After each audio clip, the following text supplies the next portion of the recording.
আসসালামু আলাইকুম গাইস। আজকে আমি তৈরি করব একদম ইউনিক পায়েস রেসিপি। কখনো কি তালের শাঁস দিয়ে পায়েস খাওয়া হয়েছে? আজকে আমি আমার ভিডিওর মাধ্যমে শেয়ার করব কিভাবে তালের শাঁস দিয়েও পায়েস খাওয়া যায়।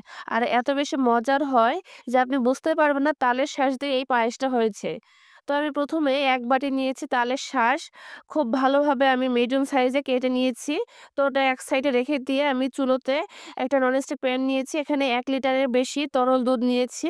তারপর 1/2 কাপ আমি দিয়েছি গুঁড়ো দুধ। গুঁড়ো দুধটা আমি চুলাটা না জ্বালিয়েই দিয়েছি। দেওয়ার পরে আমি খুব ভালোভাবে দুধের সঙ্গে মিক্সড করে নিব। মিক্সড হয়ে আসলে এই পর্যায়ে আমি সুন্দর স্মেলের জন্য দিয়েছি এলাচ, দারচিনি ও তেজপাতা এড করেছি। এতে পায়েসের মধ্যে সুন্দর একটা স্মেল চলে আসবে। মিষ্টি খাদ্যের মধ্যে সামান্য একটু লবণ দিলে টেস্টটা অনেক বেশি ভালো আসে। এজন্য আমি লবণ দিয়েছি। যাদের পছন্দ না তারা স্কিপ করতে পারেন। তো আমি চুলাটা অন করে দিয়েছি। দুধটা খুব ভালোভাবে ফুটিয়ে আসছে। দুধটা ফুটিয়ে আসলে এই পর্যায়ে আমি তালের শাঁসটা এড করে দিব। তো তালের শাঁসটা অনেকটা নরম থাকে। আর দুধের মধ্যে আমি তালের শাঁসটা খুব ভালোভাবে মিক্সড করে ঢেকে দিব ভালোভাবে সিদ্ধ হওয়ার জন্য, কয়েক মিনিটের জন্য। তো এই পর্যায়ে আমার তালের শাঁসটা খুব ভালোভাবে ফুটিয়ে আসছে। আমি ঢাকনাটা উঠিয়ে ৪ সাইডে যে সরটা পড়ছে এটা স্প্যাচুলার সাহায্যে সরটা মাঝে দিব। তো পায়েসের মধ্যে সরটা অনেক বেশি ভালো লাগে। এক্সট্রা করে অনেকে মাওয়াও ইউজ করতে পারে। তো আমি এখানে কোনো মাওয়া ইউজ করিনি। একদম কম খরচে ঘরোয়াভাবে দেখানোর চেষ্টা করেছি। অনেক বেশি মজা হয়। আমার ভিডিওটি দেখে অবশ্যই আপনারা এই রেসিপিটা ট্রাই করবেন। সকলেই অনেক বেশি পছন্দ করবে।